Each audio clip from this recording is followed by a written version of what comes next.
আসসালামু আলাইকুম। Second time English ক্লাসে তোমাদের সবাইকে স্বাগতম। তুমি সেকেন্ড টাইম ভর্তি পরীক্ষা দিবা মেডিকেলে বা বিশ্ববিদ্যালয়ে। তোমার ইংলিশ প্রস্তুতি আসলে কেমন হওয়া উচিত? ইংলিশ প্রস্তুতি যখন তুমি নিবা, তুমি আসলে ইংলিশটা কেমনে পড়বা, আজকের ক্লাসের মধ্য দিয়ে আমি এটা বুঝাবো, পড়াশোনার মধ্য দিয়েই, গল্পগুজব না। আমার প্রত্যাশা থাকবে তুমি আজকের ভিডিওটা একেবারে শেষ অবধি দেখবা। তুমি বুঝবা যে তোমার পক্ষে সেকেন্ড টাইম ভর্তি পরীক্ষার প্রস্তুতি যখন নিচ্ছ, এভাবে পড়লে ইংলিশে তো অবশ্যই ভালো করবা, তুমি ইংলিশে বস হয়ে যাবা ইনশাআল্লাহ। আমি চাইবো ক্লাসটা তুমি শেষ অবধি এই জন্য দেখো এবং ক্লাসে একটা রিয়াকশন দাও, তোমার বন্ধুদেরকে দেখার সুযোগ করে দাও। যদি তোমাদের কাছ থেকে ভালো সাড়া পাই, আমি চেষ্টা চালাবো আজকের ক্লাসের মতো আর অনেকগুলো ক্লাস তোমাদেরকে উপহার দিতে। চলো আমরা শুরু করি। আজকের ক্লাসে আমি বেসিকলি আমাদের হাজী দানেশ বিজ্ঞান প্রযুক্তি বিশ্ববিদ্যালয়ের একটা প্রশ্ন সমাধান করব। 25টা প্রশ্ন আছে, অনেক কিছুর মিশ্রণ আছে। আমি তোমাকে দেখাবো কেমনে তুমি আসলে পড়বা। প্রথম যে প্রশ্নটা চিন্তা করো ভাই, একটু লেখা আছে the word instinct could be replaced by. Instinct শব্দটাকে রিপ্লেস করা যায় কোন শব্দটা দিয়ে? হ্যাঁ, উত্তর তুমি নিশ্চয়ই পেয়ে যাবা বি নাম্বারটা। আমি জানি ইম্পালস। ইনস্টিংক্ট মানে হলো সহজাত, ইনবর্ন, যেটা মানে ন্যাচারালি হয়, তাহলে ইম্পালস মানে কিন্তু এটা। এখন আমরা যারা সেকেন্ড টাইম ভর্তি পরীক্ষা দিব বা ইংলিশে খুব ভালো করতে চাই, ভর্তি পরীক্ষা খুব ভালো করতে চাই, তাদের কাজ কিন্তু এই ইনস্টিংক্ট ইম্পালস শেষ না। তোমার হাতে ভালো সময় আছে ভাইয়া। এজন্য আমার একবারে মানে ফোর্সফুল রিকোয়েস্ট থাকবে তোমাদের প্রতি, এবং আমার স্টুডেন্টদেরকে আমি অবশ্যই একটা ফোর্সফুল রিকোয়েস্ট করব। সেটা কি? আমরা ইনস্টিংক্ট দিয়ে একটা বাক্য মুখে মুখে পড়বো। I have some instinct habits, মানে তুমি ইনস্টিংক্ট শব্দটা দিয়ে একটা বাক্য নিজে বানায় পড়বা, বাক্যটাকে দুই একবার বলবা, যেন এই শব্দটা খেয়াল থাকে। তাহলে ইম্পালস আমরা পেলাম। বাকি তিনটা অপশন আমরা পড়ে যাবো। ফার্স্ট টাইমার হিসেবে আমরা এগুলো পড়ার সময় পাই না, বাট আমরা যখন সেকেন্ড টাইম প্রস্তুতি নিচ্ছি প্রত্যেক শব্দের অর্থ পড়বো। আনকনসার্ন মানে আসলে কনসার্ন না, নেগেটিভ ওয়ার্ড। মিসহেপ, এই মিসহেপ মানে হলো, এটা তোমরা এইচএসসিতে নিশ্চয়ই পড়েছ বোর্ড কোশ্চেন সমাধান করতে এসে। এই মিসহেপ মানে হলো দুর্ঘটনা। ডিটাচমেন্ট মানে কি? বিচ্ছিন্নতা। শব্দটা নাউন, দেখো মেন্ট আছে, এমইএনটি মেন্ট, নাউন আছে। ডিটাচ শব্দটা কিন্তু ভার্ব। ডিটাচড ইডি দিলে শব্দটা অ্যাডজেক্টিভ। তাহলে তুমি প্রত্যেকটা পয়েন্ট ধরে ধরে পড়বা। তুমি বলো স্যার এত সময় কই পাবো? ভাই সময় তোমার আছে, তুমি এভাবে পড়ো। ইংলিশটা তোমার কাছে একটা ফেভারিট সাবজেক্ট হয়ে যাবে উইদিন 2 to 3 মান্থস। তুমি ইংলিশে ভালো তো অবশ্যই করবা, ইংলিশে বস হয়ে যাবা ইনশাআল্লাহ। নেক্সট কোশ্চেন আসো। কারেক্ট দ্য সেন্টেন্স, কোন বাক্যটা কারেক্ট? এটা খুব ইজি কোশ্চেন, আমি জানি তুমি উত্তরে এই নাম্বারটাই নিয়েছো। ইয়েস, কারণ তুমি জানো বিফোর শব্দের আগে পাস্ট পারফেক্ট হয়, পরে পাস্ট ইনহেরিটেন্স হয়। আমার এখানে আরেকটু কথা থাকবে, তুমি আরেকটু মাথা ঘামাবা, চিন্তা করবা বিফোর কি সবসময় এরকমই থাকে? মানে বিফোর কি বাক্যের মাঝেই থাকে সবসময়? না, আমরা খেয়াল করে পড়বো বিফোর বাক্যের মাঝেও, শুরুতেও কিন্তু মাঝে মাঝে বসতে পারে। লাইক এই বাক্যে যেভাবে বিফোর আছে, যদি বিফোরটা বাক্যের শুরুতে থাকতো, তাহলে বাক্যের মাঝে এটা কি থাকতো ভাইয়া? কমা থাকতো। এখন আমি তোমাকে যে যে পয়েন্টটা বলছি, এটা তোমাকে অবশ্যই ফ্রি হ্যান্ড রাইটিং এ হেল্প করবে। আমি থ্রু আউট দ্য মানে কোর্সে আমার সাথে যারা ইংলিশ প্রস্তুতি নিবা বা তুমি নিজে নিজে নিবা, আমি তোমাদের ফ্রি ক্লাসও নেব, তোমাদেরকে জিনিসটা দেখাবো যে ভাইয়া ইংলিশ গ্রামার পড়তে পড়তে তুমি কিন্তু ফ্রি হ্যান্ড রাইটিং এ ভালো হতে পারো। ইংলিশ গ্রামার পড়তে পড়তে তুমি স্পোকেন ইংলিশও ভালো হতে পারো। তাহলে দেখো, বিফোরটাকে আমরা নর্মালি বাক্যের মাঝে রাখি, যদি শুরুতে আনি ভাইয়া বাক্যের মাঝে কি থাকতে হবে? একটা কমা থাকবে। এখন পরীক্ষকরা মাঝে মাঝে আমাদেরকে এটা দিয়ে বিপদে ফেলতে চান, তখন খেয়াল রাখতে হবে। আমরা জানি বিফোর মানে পূর্বে, পূর্বে হয় নর্মালি পাস্ট পারফেক্ট, পরে হয় পাস্ট ইনডিফিনিট টেন্স। এখন যদি কখনো বিফোর বাক্যের শুরুতে বসে বাক্যের মাঝে কমা থাকবে, আমরা খেয়াল করবো তখন এই বিফোর মানি যেহেতু পূর্বে, পূর্বেই কিন্তু পাস্ট পারফেক্ট হবে, কিন্তু পূর্বে তো কিছু নাই, তখন বুঝে নিব এই কমার পরের যে বাক্যটা আছে এটা মূলত আগে ছিল। তাহলে যদি বিফোরটা আগে লিখতাম তাহলে বাক্যটা কেমন হয়তো? Before I met comma I had look the doctor. তাহলে I had look the doctor কমার পরবর্তী বাক্যটাকে আমরা কোথায় আনতাম ভাইয়া? আগে। আশা করি বুঝতে পেরেছি। মাথায় আবার এটাও আমরা রাখবো যখন সেকেন্ড টাইম প্রস্তুতি নিচ্ছি, এটা সময় সাপেক্ষ, বাট এটা খুব কাজে দিবে তুমি যদি একবার এই প্যাটার্নটা ধরতে পারো। বিফোর শব্দটা কি? প্রিপোজিশন না ভাইয়া, এখানে বিফোরটা কিন্তু প্রিপোজিশন না। বিফোরটা যদি প্রিপোজিশন হয় তখন বিফোরের পরে একটা নাউন, প্রোনাউন, নাউন ফ্রেজ থাকে, বাট এখানে আমরা বিফোরের পরে একটা বাক্য দেখছি ফুল, ফলে এটা একটা কি? কনজাংশন। বিফোর শুধু কনজাংশন হয় না, প্রিপোজিশন হয় না, বিফোর কিন্তু অ্যাডভার্বও হয়। যখন দেখি বিফোর বাক্যের শেষ দিকে বসা আছে, তারপরে কোনো নাউন প্রোনাউন কিছু নাই, আই স হিম বিফোর, আমি তারে দেখেছিলাম আগে, আই স হিম বিফোর। দেখো বিফোরের পরে কিন্তু নাউন প্রনাউন কিছু নাই, সেন্টেন্স নাই, ফলে আই স হিম বিফোরটা adverb. He came here before me, সে আমার আগে আসছে, দেখো বিফোর মি বিফোরটা প্রিপোজিশন। আর এখানে I had look the doctor before I met, বিফোরটা এখানে কি কনজাংশন, দুই পাশে দুইটা স্বাধীন বাক্য আছে। আশা করি বুঝতে পেরেছি, এভাবে পড়তে থাকো ভাইয়া। নেক্সট কোশ্চেনে আসো। দ্য লাইট ওয়াজ টু ডিম টু রিড বাই, বাক্যের অর্থ হলো লাইট এত ডিম আসলে পড়া যায় না। ডিম মানে হলো খুব আলো কম, যেটাকে আমরা বলতে পারি। ইয়েস, লাইট শব্দটা কোন পার্সোনালিটিতে আমাদের পরীক্ষা আসছে? তুমি জানি উত্তরে নিশ্চিত নাউন বলবা, কারণ এখানে ভার্বের আগে যে বসা আছে সে সাবজেক্ট, সাবজেক্টের প্লেসে যে বসা আছে একটা সিঙ্গেল ওয়ার্ড, নিশ্চয়ই সে নাউন। ইয়েস, নাউন, উত্তর নাউন। বাট আমাদের কাজ শেষ না। আমরা যারা সেকেন্ড টাইম এসে প্রস্তুতি নিব বা ইংলিশে খুব ভালো করতে চাইবে, সেকেন্ড টাইমের হও বা ফার্স্ট টাইমের হও, আমাদের একটু মাথায় খেলতে হবে যে টু ডিম টু, আমরা জানি টু, তারপর অ্যাডজেক্টিভ অ্যাডভার্ব প্লাস টু, এই বাক্যটার মানে কিন্তু negative. Too adjective adverb to negative. আমরা এমন প্রশ্ন পেয়েছি যে লোকটা এত দুর্বল যে হাঁটতে পারে না, the person is too weak to walk. এই যে টু উইক টু ওয়াক মানে কি, এত দুর্বল যে হাঁটতে পারে না, তার মানে টু অ্যাডজেক্টিভ অ্যাডভার্ব টু, বাক্যের অর্থটা কিন্তু নেগেটিভ হয়, যদিও দেখতে কোনো নেগেটিভ সাইন নাই। প্লাস লাইট শব্দটা কি ভাইয়া? নাউন, অবশ্যই নাউন। না, আমরা চিন্তা করতে হবে লাইটটা কি আসলে অন্য কোনো পার্সোনাল আকার বাক্যে ব্যবহৃত হতে পারে কিনা, এই জন্য আমরা নেট সার্চ করতে হবে। অভ্যাস করো, মানে নেট বলতে তুমি একটা ডিকশনারি চুজ করো, ডিকশনারিটাতে সার্চ করবা, দেখবা এই লাইট শব্দটা ভাইয়া বাক্যে নাউন হয়, ভার্ব হতে পারে। এই লাইট শব্দটা যদি ভার্ব হয়, ভার্বের কোন ফর্ম? Present form. যদি প্রেজেন্ট ফর্ম হয়, এটার পাস্ট ফর্মটা কি? লোক, আমি তোমাদের একটা বাক্য দেখাই, দেখো ভাইয়া আমাদের বাক্যটা এখানে লাইটটা নিশ্চয় নাউন। আমি একবারে ক্যামব্রিজ ডিকশনারি থেকে নিয়েছি বাক্যগুলো, এবং আমি রেফার করি ক্যামব্রিজ অক্সফোর্ড ডিকশনারি, তোমরা সার্চ করবা, সেখান থেকে আমাদের পরীক্ষায় পরীক্ষকরা ডিরেক্ট বাক্য তুলে দেয়। তো দেখো ভাইয়া, they light the fire place every evening in winter, মানে উইন্টারে প্রতি ইভিনিং এ তারা ফায়ার প্লেস মানে হলো আগুন জ্বালায়, চুল্লি জ্বালায়। এই লাইট শব্দটা কিন্তু এখানে ভার্ব। দেখো এই লাইট শব্দটা ভার্বের প্রেজেন্ট ফর্ম, এটার পাস্ট ফর্মটা কি? এই দেখো lit, she lit the candle before dinner, মানে ডিনার আগে সে ক্যান্ডেলটা জ্বালাইছিল। তাহলে এই লিট শব্দটা লাইট শব্দের পাস্ট ফর্ম। এভাবে পড়তে থাকো ভাই। তারপর আসো ভাইয়া 4, the word fire refers to, fire শব্দটার অর্থ কি? হ্যাঁ, ফায়ার মানে বহিষ্কার করা, তুমি জানো। এখন তুমি উত্তর যেটাই পাবো ভাইয়া, বাকি 4টা ওয়ার্ড নিয়ে একটু মাথা ঘামাবা, বাকি 3টা ওয়ার্ড নিয়ে মাথা ঘামাবা, ট্রাই করবা যে এই শব্দটা আসছে সেটা দিয়ে একটা বাক্য বানাও। ইয়েস, আমরা ফায়ার্ড বানি বাতিল মানে বহিষ্কার করে দিচ্ছে, এটা বোঝাচ্ছে। তার মানে হি ইজ ফায়ার্ড, অথবা হি হ্যাজ বিন ফায়ার্ড, তারে বহিষ্কার করা হয়েছে। তাহলে আমরা হি হ্যাজ বিন ফায়ার্ডের জায়গায় বলি হি হ্যাজ বিন স্যাকড, তারে স্যাক করা হয়েছে। তাহলে এই প্যাটার্নটা তুমি যখন মুখে পড়ছো তখন তুমি ভালো লিখতেও পারবা। এখন তুমি যদি মুখে ভালো না পারো, ভালো লেখা যাবে না, ভালো লেখা সম্ভব না। যারা ভালো ইংলিশ রিডিং পড়ে তারা কিন্তু ইংলিশটা ভালো লিখতে পারে। এখন এই রিডিং পড়ার অভ্যাসটা তোমাদের পরীক্ষার হলে অনেকভাবে হেল্প করবে ভাইয়া। ট্রাস্ট মি, আমার হাজার হাজার স্টুডেন্ট এই প্যাটার্নটা ফলো করে ইংলিশে খুব ভালো করতে পারছে, সম্ভব সেটা। তাহলে ফায়ার শব্দ অর্থ কি ভাইয়া? স্যাক। বাকি শব্দ অর্থ দেখো, ব্লক মানে তো ব্লক করে দেওয়া, থামিয়ে দেওয়া। শর্ট শব্দ কি? শুট থেকে আসছে, শর্ট মানে গুলি করা। ফিয়ার মানে তো ভয়, তাহলে ফিয়ার্ড লেখা আছে। নেক্সট আসো 5, it dash 5 days since he dash missing, এটা খুব রিপিটেড একটা কোয়েশ্চেন, সিন্স শব্দের ব্যবহার।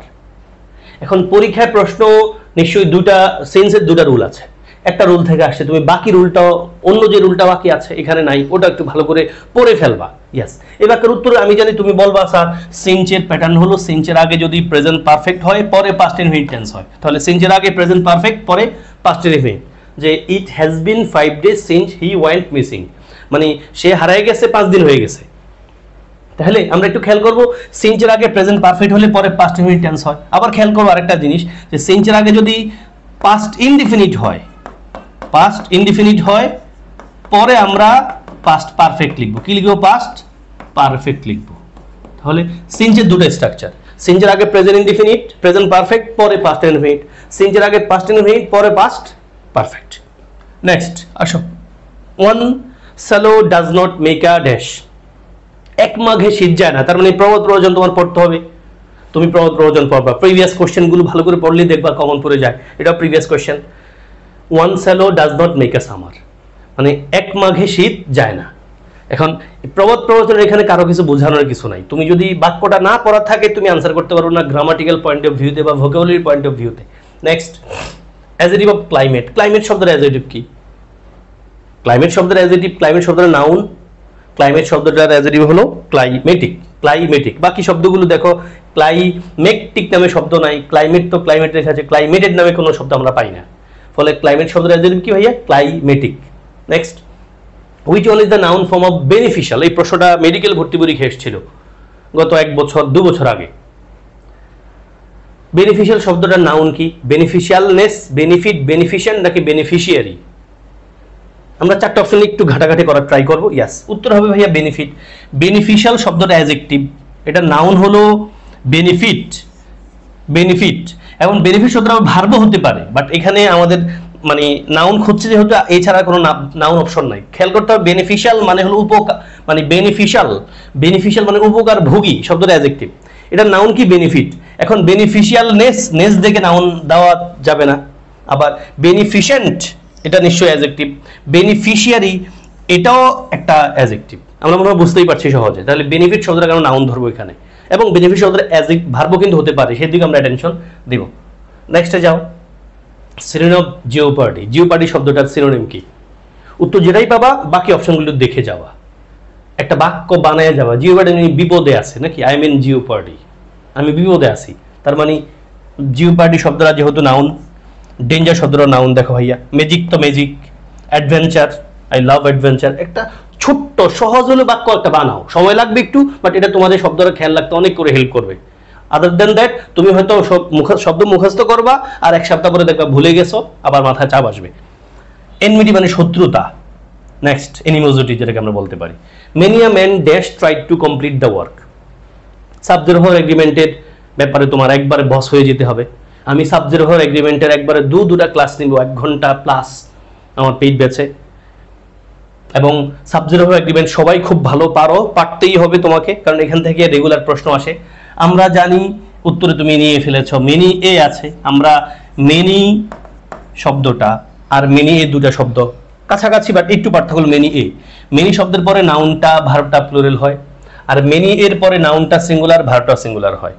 মেনি এ যে প্লুরাল না, আমাদের ইঙ্গিত কিন্তু এখানে দিয়ে রাখছে মেনি এ মেন। আমরা জানি MAN মেন সিঙ্গুলার আর MEN মেন প্লুরাল, ফলে মেনি এ মেন সিঙ্গুলার, তারপর ভার্বটা কিন্তু অবশ্যই সিঙ্গুলার হইতে হবে। তাহলে মেনি এ মেন ট্রাইড লেখা আছে, তার মানে একটা অক্সিলারি ভার্ব লাগবে, তাহলে আমরা হ্যাজ নিব। Many a man has tried to complete the work. Next, he is a very fast runner. এটা অনেকবার পরীক্ষা আসছে, সেকেন্ড টাইম আমরা এখানে একটু ঘোটাঘুটি করে পড়বা। ফাস্ট রানার, ফাস্ট শব্দটা কোন পার্টস হয়েছে আমি জানি, তুমি ধরবা স্যার রানার তো আছেই, তাহলে রানার নাউন, ফার্স্ট অ্যাডজেক্টিভ। এখন তোমার একটু ভাবতে হবে, ফার্স্ট শব্দের বাক্যে ভার্ব হতে পারে, অ্যাডভার্ব হতে পারে, তারপরে নাউনও কিন্তু হইতেই পারে। কেমনে? আমি একটু বাক্য দেখাই তোমাদেরকে সহজ করে। দেখো ভাই, হি ইজ আ ফাস্ট রানার, তুমি নিশ্চয়ই ফাস্ট আর অ্যাডজেক্টিভ ধরেছো, রানার নাউনটার মডিফাই করেছে। সেকেন্ড বাক্যে আসো, হি রানস ফাস্ট, সে দৌড়ায় দ্রুত। কিভাবে দৌড়ায় ভাইয়া? সে কিভাবে দৌড়ায়? সে দ্রুত দৌড়ায়। তাহলে আমরা ফার্স্ট শব্দটা রান ভার্বটাকে মডিফাই করছে বিধায় অ্যাডভার্ব বললাম। সেকেন্ড বাক্য, থার্ড বাক্যে দেখো, মুসলিমস ফাস্ট ডিউরিং রমাদান, মানে মুসলমানরা রোজা রাখে রমজান মাসে। তাহলে এই ফাস্ট মানে রোজা রাখা, রোজা রাখা। তাহলে ভাইয়া রোজা রাখা শব্দটা নিশ্চয়ই ভার্ব। আর ফোর্থ বাক্যে দেখো, মুসলমানরা কি রাখে ফাস্ট রোজা, এখানে রোজা শব্দটা আবার নাউন হয়ে গেছে। এটা কি হয়ে গেছে? নাউন হয়ে গেছে। তার মানে দেখো এখানে ফার্স্ট শব্দটা ভাইয়া অ্যাডজেক্টিভ, এখানে ভার্বকে মডিফাই করায় অ্যাডভার্ব, এখানে ফার্স্ট শব্দটা ভার্ব, আর এখানে কিপ শব্দটা কিন্তু ভার্ব। তাহলে রাখে, মুসলমানরা কি রাখে? রোজা রাখে, তাহলে রোজাটা কিন্তু নাউন হয়ে গেছে। তাহলে তুমি এই ভেরিয়েশনগুলো একটু সময় নিয়ে হলো পড়বা। প্রথম কিছুদিন কষ্ট লাগবে, একটু পরে দেখবা তোমার এটা মজা লাগছে। আর কোনো বিষয় যখন একটু মজা পেয়ে যাবা, তখন দেখবা ওখানে তোমার সময় কাটাতে ভালো লাগবে, ওখানে তুমি বস হতে পারবা সহজে, মার্কস তো পরীক্ষা ভালো পাবাই ইনশাআল্লাহ। Next, the word persona refers to. Persona শব্দের অর্থ কি? Icon, symbol, image, myth. আমার বোঝানোর কিছু নাই, পার্সোনা শব্দের অর্থ ইমেজ। আমরা বাকি আইকন, সিম্বল, মিথ সবগুলো শব্দ কাছাকাছি, বাট পার্সোনা শব্দের এক্সাক্ট অর্থ হল ইমেজ। ইমেজ মানে কি? একটা প্রতিচ্ছবি, হ্যাঁ এমনটা। দেন আসো, অ্যান্টোনিম অফ অবনক্সাস। পরীক্ষা অনেকবার আসছে, বিশেষ পরীক্ষার প্রশ্ন আসছে। অবনক্সাস মানে ক্ষতিকর। তাহলে ক্ষতিকর শব্দের বিরুদ্ধধর্মী ওয়ার্ড কোনটা? 4টা ওয়ার্ড আমরা দেখে যাব, অকওয়ার্ড, ইনঅফেন্সিভ, আপসেট, ফাইনাইট। ফাইনাইট মানে তো ফাইনাইট জানো, আপসেট মানে তো কষ্ট পেয়ে আছে, শব্দের অ্যাডজেক্টিভ আকারে বসা। অকওয়ার্ড মানে অকওয়ার্ড হওয়া অবস্থা আছে, মানে স্বস্তিতে নাই, কমফোর্টেবল অবস্থা নাই।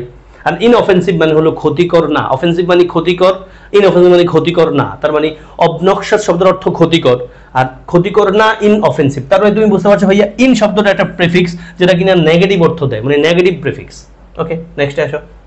I have lost one of my gloves. I dash it somewhere. এটা খুব জোস টাইপের কোয়েশ্চেন। এটা ফার্স্ট টাইমারদের বড় অংশ এই জিনিসটা বোঝে না, এবং ফার্স্ট টাইমাররা না, আমি বলবো এই টপিকটাকে স্টুডেন্টরা অবহেলায় রেখে দেয়। এখানে বোঝার মতো জিনিস আছে, কঠিন টাইপ, বাট বুঝলে একটু সময় লাগবে, বুঝতে একটু সময় লাগবে, বাট মজার জিনিস। দেখো ভাই, I have lost one of my bags, one অফের পর নাউনটা প্লুরাল হয়, এই জন্য আমরা ওয়ান অফের পর গ্লাভস লিখলাম, অসুবিধা নাই।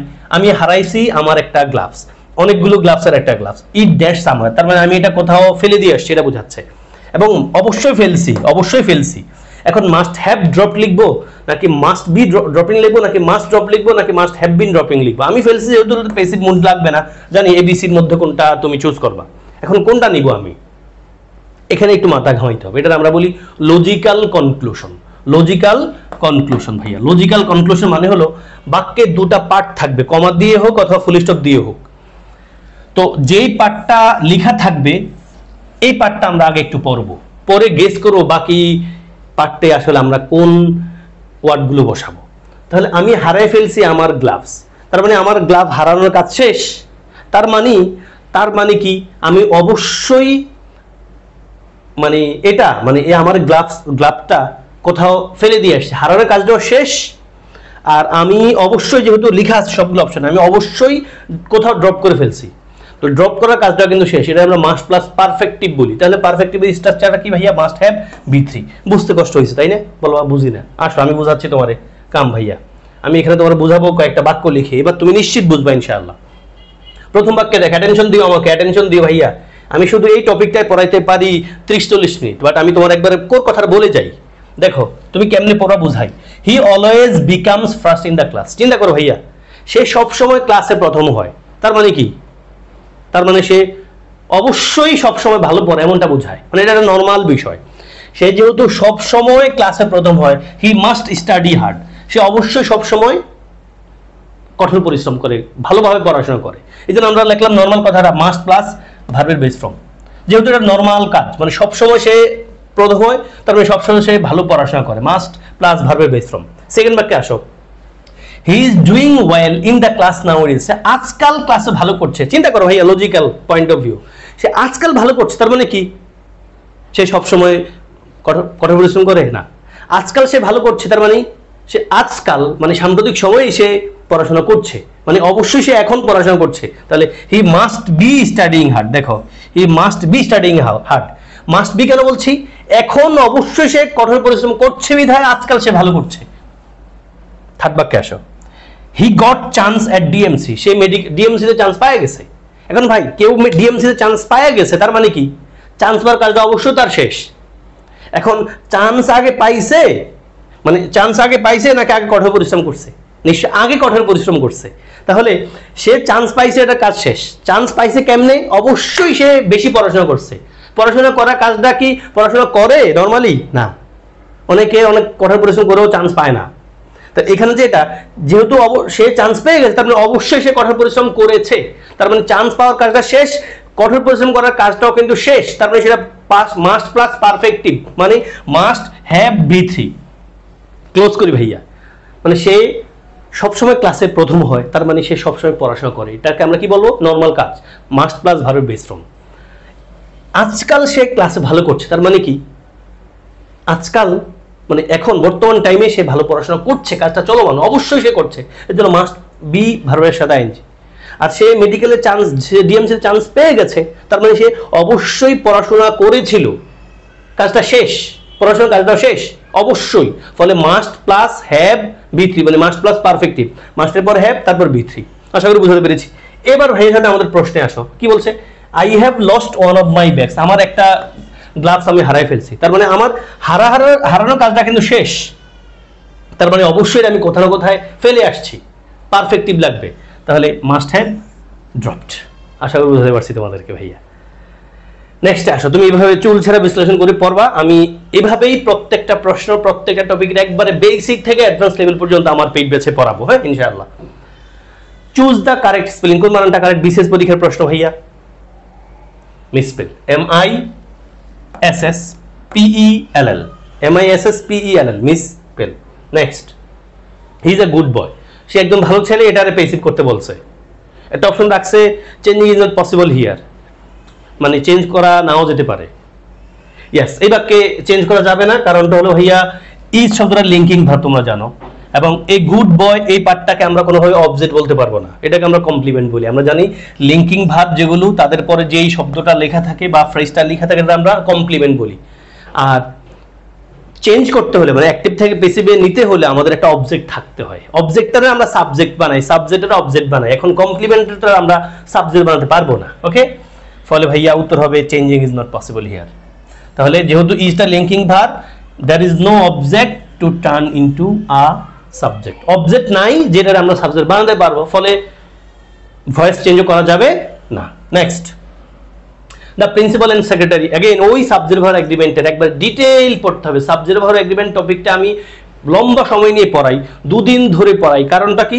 এই টপিকটা আমাদের পরীক্ষার জন্য খুব ইম্পর্টেন্ট, জীবনের জন্য খুব ইম্পর্টেন্ট। আমরা ইংলিশ লিখতে গেলে বলতে গেলে সাবজেক্ট এই টপিকটা আমাদের খুব বিস্তারিত লাগে, এবং এই টপিকের কোনো কিছু বাদ রাখি না, সব কিছু ডিটেইল পড়াই, পরীক্ষা যে কোনো জায়গায় আসতে পারে। এখানে আমরা বুঝতে পারছি দ্য প্রিন্সিপাল এন্ড সেক্রেটারি, তুমি জানো এন দ্বারা দুটা টাইটেল যুক্ত আছে, বাট আর্টিকেল একটা বিধায় আমরা বুঝতে পারছি মানুষ একজন, ফলে ভার্বটা সিঙ্গুলার হবে। আমি জানি তুমি উত্তরে ইজ লিখবা, ইয়েস। বাট আমরা এটাও জানি যে এন দ্বারা যখন দুটো টাইটেল যুক্ত হয়েছে, একটার আগে আর্টিকেল দি আছে মানে একজন, আবার যদি দুটার আগে আর্টিকেল দি থাকতো তখন বুঝতাম আলাদা দুজন ব্যক্তি, এবং সেক্রেটারি বানানটা কিন্তু পরীক্ষায় এসে থাকে। Next, choose the correct sentence, কোন বাক্যটা কারেক্ট? अगेन এটা প্রিপোজিশনের কোশ্চেন ভাইয়া। প্রিপোজিশন পারার সবচেয়ে ভালো উপায় হলো বাক্য পড়া। আমি তোমাদেরকে দেখাবো। আমি প্রিপোজিশন নিয়ে দুটা ক্লাস নেব। প্রিপোজিশন নিয়ে আমার প্রায় 200 পৃষ্ঠার একটা পিডিএফ আছে, মানে পাওয়ার পয়েন্ট মোডের। এই প্রিপোজিশনের শীট পড়লে বাংলাদেশের কোনো বই ধরে আর প্রিপোজিশন পড়তে হয় না। আমি এত সাজিয়ে গুছিয়ে প্রিপোজিশন শীটটা বানাইছি। আমার জীবনে যেই শীটটা বা যে টপিকটা পড়াতে গিয়ে আমার বেশি সময় কষ্ট করছি গোছাইতে, সেটা হলো প্রিপোজিশন। প্রিপোজিশন স্টুডেন্টরা যেহেতু খুব ভোগান্তির থাকে, আমি 2 দিন ধরে মোটামুটি 1.5-2 ঘন্টার মতো ক্লাস নেব শুধু প্রিপোজিশনের এক ডিটেইল বোঝানোর জন্য। সেম গ্রুপ ভার্ব নিয়ে সবাই সমস্যা থাকে, আমি গ্রুপ ভার্বকে বাস্তবতার সাথে মিলাইয়া একবার পরে বা 2-3 বার পরে তুমি কিভাবে এটা জীবনে ব্যবহার করতে পারো, পরীক্ষা অবশ্যই আনসার করতে পারো, সেটা তোমাকে দেখাবো ইনশাআল্লাহ। আজকের ক্লাসও আমাদের এখানে আছে। দেখো উত্তরে তুমি নিশ্চয়ই অ্যাংরি উইথ লিখবে। আমরা জানি ব্যক্তির সাথে অ্যাংরি হলে, ব্যক্তির সাথে রাগান্বিত হওয়া বোঝালে অ্যাংরি উইথ মি হয়। আবার কোনো বিষয় নিয়ে অ্যাংরি হওয়া বোঝাতে আমরা অ্যাংরি অ্যাট লিখেছি আমি। দেখো he is angry at my behaviour, তাহলে অ্যাট মানে হলো অ্যাট প্লাস সামথিং। কোনো বিষয় নিয়ে রাগান্বিত হবে বলতে অ্যাংরি অ্যাট বসাই, আর কোনো ব্যক্তির সাথে রাগান্বিত হবে বলতে অ্যাংরি উইথ বলি। এমন অনেক প্রিপোজিশন আছে যারা কনফিউজিং, যাদেরকে আমরা কনফিউজিং করে পাই। একটা শব্দের সাথে 2-3টা প্রিপোজিশন বসে, এগুলো কোনো বইতে হয়তো একসাথে নাই, যেটা আমি মানে সব বই, বাংলাদেশের সব বই ঘাটাঘাটি করে একটা জায়গায় আনছি যেখানে সব ধরনের কনফিউজিং প্রিপোজিশনের একবারে 100% ট্রাস্টেড সলিউশন আছে। এবং আমার ওই পিডিএফ পড়লে প্রিপোজিশন নিয়ে কারো কোনো প্যারা থাকবে না, পরীক্ষা অবশ্যই এখান থেকে কমন পড়ে, কারণ আমি সবকিছু নিয়ে আসছি। নেক্সট দেখো, গ্রুপ ভার্ব এমনিই পড়তে হবে। তুমি শুধু ওই যে পুট বিসাইড, পুট অ্যাসাইড পড়া যাবে না, সঞ্চয় করা পড়া যাবে না। বরং গ্রুপ ভার্ব পড়ার সবচেয়ে ভালো উপায় হলো ভাইয়া বাক্য ধরে পড়া। এবং এটা প্রথমত একটু সময় বেশি লাগবে, কষ্ট হইতে পারে, বাট একবার যদি এই জিনিসটা ধরে ফেলতে পারো তখন দেখবা ভালো লাগছে, মজা লাগছে, পরীক্ষায় আসতেছে, কমন পাচ্ছ, এবং তুমি জীবনে ব্যবহার করতে পারবা। কি লেখা আছে? When they had their first child, যখন তারা তাদের প্রথম সন্তান পাইছে, মানে যখন তাদের প্রথম সন্তান হইছে, they put aside a large sum for his education, তারা কিছু টাকা সরায় রাখছে, জমায় রাখছে তাদের সন্তানের পড়াশোনার জন্য। এখন তুমি যদি পুট অ্যাসাইড সঞ্চয় করা, জমায় রাখা, সরায় রাখা, ভাইয়া খেয়াল থাকবে না জীবনও। প্লিজ তুমি সেকেন্ড টাইমার বা তুমি পরীক্ষা খুব ভালো করতে চাও, একটু সময় নেও প্রথমবার, তারপর দেখবে এটা তোমার একটা ফ্লোতে চলে আসবে। ইয়েস, উত্তরে তুমি অবশ্যই পুট অ্যাসাইড লিখবা। তাহলে they put aside a large sum for his education. Then an unmarried women is called, যিনি অবিবাহিত মহিলা, হ্যাঁ মেয়ে, মহিলা তো না, মেয়ে, তার আমরা কি বলি? নিশ্চয়ই স্পিনস্টার বলি।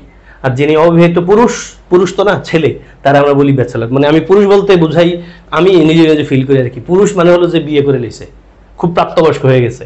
আর মহিলা বলতে বোঝায় যেই মেয়ের বিয়ে হয়ে গেছে তারে মহিলা বলি। আর বিয়ে করা আগ অবধি বা প্রাপ্তবয়স্ক হওয়ার আগ অবধি হলো ছেলে বা মেয়ে, বিয়ে হয়ে গেলে মহিলা পুরুষ। একটা কথা হলো সিমস্টেস মানে কি? সিমস্টেস মানে হলো seamstress is a women who sews, মানে মহিলা যিনি শিলায় জামা কাপড় শিলায়। দেন সিলেক্ট দ্য কারেকশন, কোন বাক্যটা কারেক্ট?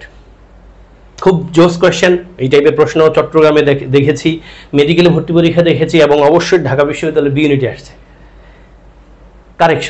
কারেকশন নিয়ে আমার 3টা ক্লাস হবে, তিনটা ক্লাস, 1.5 ঘন্টার মতো এক একটা ক্লাসের লেন্থ থাকবে। কারেকশনের পয়েন্টটাতে 3টা ক্লাস নেবে আমি, তোমাকে আমি কারেকশনের বস বানায় ফেলবো, এবং কারেকশন পড়াবো আমি সবগুলো টপিক পড়া শেষে, কারণ কারেকশন মানে হলো গ্রামারের সবকিছুর একটা মিশ্রণ। উত্তরে তুমি নিশ্চয়ই সি নাম্বার নেওয়ার কথা নিয়েছো। I don't want any milk, আমি কোনো মিল্ক চাই না। এখন তোমার সাম আর এনির পয়েন্টটা ভাইয়া বুঝাই ফেলি সহজ করে। দেখো সাম মানে কিছু, এনি মানে এনি শব্দ অর্থ আমরা কিছু আকারে কাউন্ট করি। এখন সাম আর এনি পার্থক্যটা কি খেয়াল করে রাখবা। সাম শব্দটাকে আমি পড়াই হ্যাঁ, সাম মানে হ্যাঁ, আমি এভাবে পড়াই আর কি। সাম মানে হ্যাঁ, এনি মানে কি না, মানে কি তুমি বুঝে গেছো। সাম মানে হ্যাঁ, আমার সাথে বলো, এনি কি না, সাম হ্যাঁ, এনি কি না। আবার বলো, সাম হ্যাঁ, এনি কি না।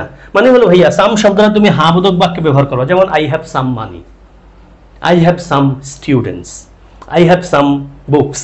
তাহলে সাম শব্দটা তুমি কোন বাক্যে ব্যবহার করবা? হ্যাঁ বোধক বাক্যে। অন্যদিকে এনি শব্দটা ব্যবহার করবা আইদার ইন্টারোগেটিভ সেন্টেন্সে অর নেগেটিভ সেন্টেন্সে। যেমন I don't have any money, আমার কোনো টাকা নাই। তাহলে I don't have any money. তাহলে দেখো নেগেটিভ সেন্টেন্সে আমি এনি ব্যবহার করলাম। Do I have any money, আমার কোনো টাকা আছে, ইন্টারোগেটিভ সেন্টেন্সে ব্যবহার করলাম। তার মানে ভাইয়া সাম শব্দটা হ্যাঁ বোধক বাক্যে অ্যাফার্মেটিভ সেন্টেন্সে ব্যবহার করবা, এনি শব্দটা নেগেটিভ অর ইন্টারোগেটিভ সেন্টেন্সে ব্যবহার করবা। এখানে নেগেটিভ সেন্টেন্স বলে আমরা এনে লিখলাম, এখানে সাম মোর দিলে আসলে কোনোভাবে মিলে না। Next, hardly had he finish writing dash. Repeated question ভাইয়া, এটা কমন টাইপের কোশ্চেন। আমরা জানি হার্ডলির সাথে হার্ডলি হ্যাড এটা একটা ইনভার্সন মোড, নিশ্চয়ই তারপরে আমরা ওয়াইন দিয়ে বাক্য লিখবো। দেখো ওয়াইন দিয়ে আছে একটা জায়গায়, okay. No sooner had, hardly had, scarcely had, আমরা পড়ি এটা। তাহলে হার্ডলি হ্যাড দিয়ে শুরু হয়েছে, আমরা ওয়াইন দিয়ে বাক্য শেষ করব। তাহলে ওয়াইনের আগে পাস্ট পারফেক্ট মুডটা আসবে, ওয়াইনের পরে পাস্ট ইনডিফিনিট মুডটা আসবে। মানে hardly had he finished writing when the bell ring, মানে সে শেষ করতে না করতেই বেল রিং হয়ে গেছে, মানে বেল বাজে উঠছে। ট্রান্সলেশন ইনটু ইংলিশ, কে না সুখী হতে চায়, মানে সুখী হতে চায় না এমন কে আছে? সবাই নিশ্চয়ই আমরা সুখী হতে চাই, ইয়াস। তাহলে এখানে উত্তর হতে পারে ভাইয়া হুর সাথে আর হয় না, হুর সাথে আমরা ইজ বসাতে পারি কিনা যখন আমাদের প্রিন্সিপাল ভার্ব আছে। প্রিন্সিপাল ভার্ব থাকলে আমরা নিশ্চয়ই ইজ লিখতে পারি না, হুর সাথে আর হয় না।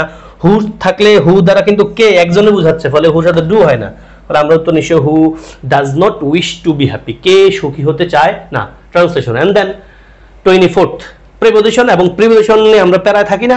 প্রিপোজিশন ভাই আমরা কিভাবে কেমনে পড়ি? মোস্টলি অ্যাম্বিশন ফর না ভাইয়া, প্লিজ এমনি না, সময় বেশি লাগবে। তুমি সেকেন্ড টাইমার বা ভালো করতে চাও, তোমাদের বলবো ভাইয়া পুরো বাক্যটা পড়ো প্লিজ। এটা তোমাদের পরীক্ষা হলে অবশ্যই হেল্প করবে, এটা তোমার জীবনে হেল্প করবে। তোমার এই ইংলিশ শেখার পার্টটা কিন্তু অ্যাডমিশন পর্যন্ত না, অ্যাডমিশনের পরে তুমি যেখানেই যাবা, দেশে পড়াশোনা করো, চাকরি বাকরি জগতে আসতে চাও, বাহিরে পড়াশোনা করতে যেতে চাও, আইএলটিএস পরীক্ষা দিবা, দেখবা এই প্রিপারেশন তোমার ভোগাবে। এই ইংলিশ রিডিং করার অভ্যাস তোমার কতটা হেল্প করে তুমি বুঝবা ইনশাআল্লাহ।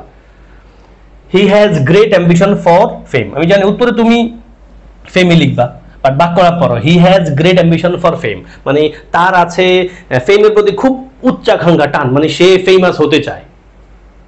And the last one is a needle is dash useful thing, এটা একটা আর্টিকেলের কোশ্চেন। আমরা জানি, আমরা এই পয়েন্টটা নিশ্চয় জানি, ইউজফুল ইউ আছে মানে ভাওয়েল আছে বিধে আমরা এন লিখি না, বরং আমরা সাউন্ড দিয়ে, আমরা সাউন্ড শুনে, আমরা সাউন্ড দিয়ে কিন্তু আর্টিকেলে এর নির্ধারণ করি। পাশাপাশি আমরা এই পয়েন্টটা জানি ইউ অথবা ওয়া, কি ভাইয়া ইউ অথবা ওয়া, এই সাউন্ডটার আগে আমরা সবসময় আর্টিকেল এ লিখি। আই হ্যাভ আ 1 টাকা note, I am a university student, he is a European. তাহলে এখানে a needle is a useful thing, needle একটা ইউজফুল মানে গুরুত্বপূর্ণ জিনিস। এই ছিল তোমাদের জন্য আজকের ক্লাস করে যদি ভালো লাগে নিশ্চয়ই আমাকে জানাবা। তোমাদের ইংলিশ প্রস্তুতি যখন নিবা কেমনে পড়তে হবে এই পয়েন্ট আমার বোঝানোর প্ল্যান ছিল, আশা করি তোমরা বুঝতে পেরেছো। তোমরা চাইলে আমি এমন ক্লাস আরো নিব যেন তুমি আসলে একটা ট্র্যাকে অলওয়েজ থাকতে পারো। তোমাদের সবার জন্য শুভকামনা। আমার কোর্সে যারা জয়েন করতে চাও আমাকে মেসেজ দিও হোয়াটসঅ্যাপে। আসসালামু আলাইকুম ওয়া রাহমাতুল্লাহ।